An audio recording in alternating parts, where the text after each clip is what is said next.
అందరికీ నమస్కారం. 2 రాష్ట్రాల్లో ఉన్నటువంటి తెలుగు ప్రజలకు, భారతదేశంలోనూ, యావత్ ప్రపంచంలోనూ ఉన్నటువంటి తెలుగు, మిగతా భాషలలోని అభిమానులకు, నా శ్రేయోభిలాషులకు, ఆత్మీయులకు, ప్రజాప్రతినిధులకు, 2 రాష్ట్రాల ముఖ్యమంత్రులకు, మీడియా ప్రతినిధులకు నా హృదయపూర్వక నమస్కారాలు. గత 4 రోజులుగా ఏమేమి జరుగుతున్నదని అందరికీ తెలుసు.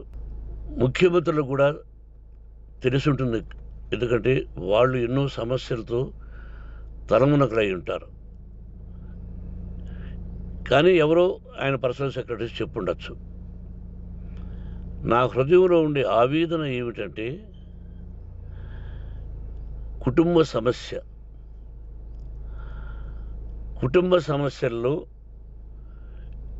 ఎవరైనా పర్మిషన్ లేకుండా ఇతరులు జోక్యం చేసుకోవచ్చా? మీరే ఆలోచించండి. 100కి 100% అనాల్సిన అవసరం లేదు. కనీసం 95-99% కుటుంబ సమస్యలు ఉంటూ ఉంటాయి. అంటే మేమంతా నటులం కాబట్టి మా విషయాలు, పాపులర్గా ఉన్నటువంటి రాజకీయ నాయకుల విషయాలు, కొంతమంది ఉన్నవి లేనివి, లేనివి ఉన్నవి చెబుతూ ఉంటారు. చెప్పేవాడు కూడా ఆలోచించాలి, వాళ్ళ మనసులు, వాళ్ళ కుటుంబ సమస్యలు అని. ఇదంతా ప్రజలకు తెలుసు. కానీ ఎందుకులే మన పనులు మనం చేసుకుందాం అని అందరూ సైలెంట్గా ఉన్నారు. ఇప్పుడు ప్రజలకు కూడా, కొంతమంది రాజకీయ నాయకులు కూడా ఆలోచించుకోవాల్సిన విషయం. విజువల్స్ చూడండి, టీవీల్లో వస్తున్నాయి, సోషల్ మీడియాలో వస్తుంది. రాత్రి 8 గంటలకు గేటు తోసుకుని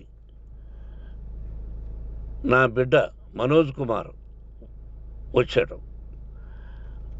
అది రైటా రాంగా పర్సనల్ విషయం, తర్వాత మాడుకోవచ్చు.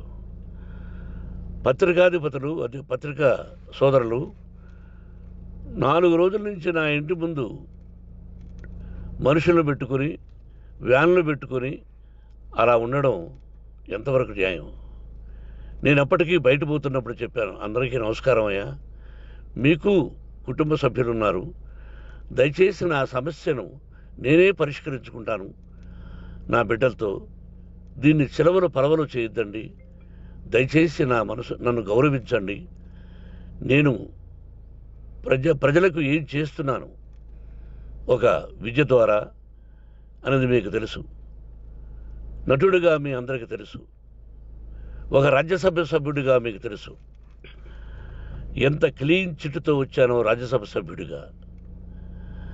నా హృదయంలో ఉండే ఆవేదన చెప్పనలవే కాదు, మీకే చెప్పాలి. ఈ రోజున ఈ మీడియా సోదరులు ఎంత కల్పితాలు, ఎంత నెగటివిటీ నన్ను గురించి చెప్తున్నారో మీ అందరికీ తెలుసు.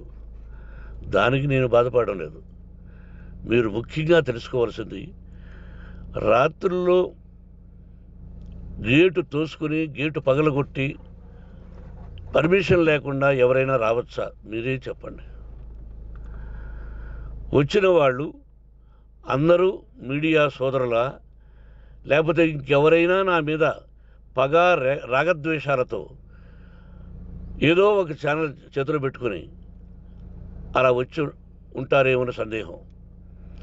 కానీ వాళ్లను కొట్టాలని, తిట్టాలని మనసా వాచ దైవ సాక్షిగా నేను అలా ఆలోచించేవాడిని కాదు. ఎందుకు?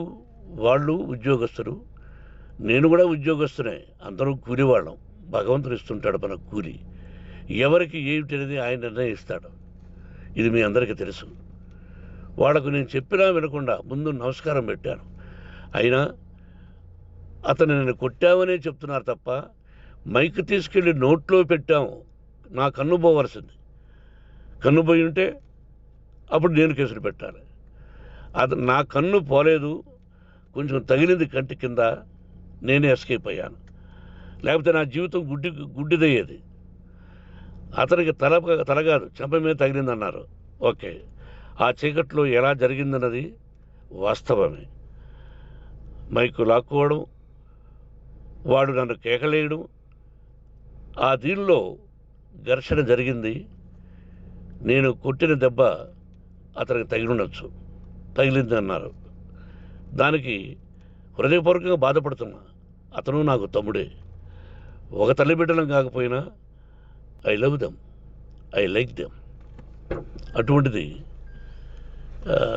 ఈ రోజుకి బాధపడుతున్నా నేను. అయ్యో, అతని భార్య ఎంత బాధపడుతుందో, అతని పిల్లలు ఎంత బాధపడుతున్నారో అని నేను ఆలోచిస్తున్నా. మరి నేనెంత ఆవేదనకు గురి హాస్పిటల్లో అయ్యానో. నటించింది సినిమాలో నటిస్తాను తప్ప నిజ జీవితంలో నటించాల్సిన అవసరం లేదు. నాకున్నది ఒకటి ధైర్యం, సాహసం. నీతిగా, న్యాయంగా, ధర్మంగా బ్రతకాలన్నది నా ఆలోచన. ఎందుకు కొట్టాలి? గేటు బయటుండి నేనేమైనా అసభ్యకరంగా వాళ్ళని కొట్టుంటే డెఫినెట్గా నా మీద 50 కేసులు కాదు 100 కేసులు పెట్టి నన్ను అరెస్ట్ చేయొచ్చు. లేకపోతే నేనే పోలీస్ స్టేషన్ పోయి, అయ్యా, ఆవేశంలో నా ఇంటి బయట ఉన్న వాళ్ళను కొట్టాను, నాది తప్పే అని పోలీస్ స్టేషన్కి ధైర్యంగా పెడతాను. కానీ ఇంటి లోపలికి వచ్చి నా ఏకాగ్రతను, నా మనశ్శాంతిని భగ్నం చేశాడు. ఆల్రెడీ నా బిడ్డ చేస్తున్నాడు. అయినా నీ కన్నబిడ్డ, ఎప్పటికీ నీ కన్నబిడ్డే. ఏదో ఒక రోజున న్యాయం జరుగుతుంది, మేము కూర్చొని మాట్లాడుకుంటాం. దీనికి మధ్యవర్తులు అక్కర్లే. కుటుంబ సమస్యలకు బయట వాళ్ళని పిలిపించి ఇలా చేయండి, మీరు ఇలా మాట్లాడండి అని చెప్పక్కర్లే. కట్టు బట్టలతో మద్రాసుకు వెళ్ళేవాడిని. ఆల్రెడీ మీకు చెప్పాను. పైసా లేకుండా కట్టుబట్టలతో, చెప్పులు సగం కింద అరిగిపోయి అలా వెళ్ళినవాడిని. మా తల్లిదండ్రులు అద్భుతమైన జన్మను ప్రసాదించారు. ఒక్క పైసా ఇవ్వాల. నా కష్టార్జితంతో నేను సంపాదించి ఈరోజు నేను కులమతాలకు అతీతంగా 25% ఫ్రీ ఎడ్యుకేషన్ ఇస్తూ, నా స్థాయిలో నాకు తగిన సహాయం చేసుకుంటూ, వరద బాధలు వచ్చినా, ఇంకోటి వచ్చినా, అన్నయ్య ముఖ్యమంత్రిగా ఉన్నప్పుడు కూడా ఎన్నో చేశాను. బట్ అవి మర్చిపోయి ఈరోజు కొట్టింది మాట్లాడుతున్నారు. ప్రజాప్రతినిధులారా, నా అభిమానులారా, తెలుగు ప్రజలారా, తమిళ, మలయాళం, కన్నడ అభిమానులారా, ఆలోచించండి. నేను చేసినది తప్పు, కొట్టినది తప్పు. ఏ సందర్భంలో కొట్టాల్సి వచ్చింది? మీ ఇంటికి దూరితే ఒప్పుకుంటారా? మీ ఏకాగ్రతను భగ్నం చేస్తే ఒప్పుకుంటారా? మీరే ఆలోచించండి. న్యాయాధిపతులు కానీ, ప్రజాప్రతినిధులు కానీ, అభిమానులు కానీ, వ్యాపారస్తులు కానీ, ఇదే మీడియా ప్రతినిధులు కూడా వాళ్ళ ఇళ్ళలోకి ఎవరైనా దూరి, ఏయ్ మమ్మల్ని గురించి ఇలా రాశావు అని ఆ ఇళ్ళల్లోకి ఒక 10 మంది వెళితే వాళ్ళు దండం పెట్టి పంపిస్తారా? ఏం చేస్తారు చెప్పండి? మీకు టీవీలు ఉన్నాయి, మాకు టీవీలు లేవు. నేను కూడా రేపు టీవీ పెట్టచ్చు. అది కాదు గొప్ప. నా హృదయపూర్వకంగా చెప్తున్నా. అతని మనసును బాధ పెట్టినా, అతను గాయమైన దానికి చాలా చింతిస్తున్నాను. చింతించే లాభం ఏమిటండి అంటే, మరి ఏం చేయాలి? మీరు చేసిందంటే మళ్ళీ చెప్తున్నా. అసలు అతను నిజంగా జర్నలిస్టా కాదా అని ఆ చీకట్లో నాకు ఎలా తెలుస్తుంది? టీవీ 9 అని నాకు ఎలా తెలుస్తుంది? ఏదో ఒక కంటి మీదకి ఒక మైక్ వచ్చింది, దానికి అబక్కం లాక్కున్నాను. ఇది వాస్తవమే, అసత్యం కాదు.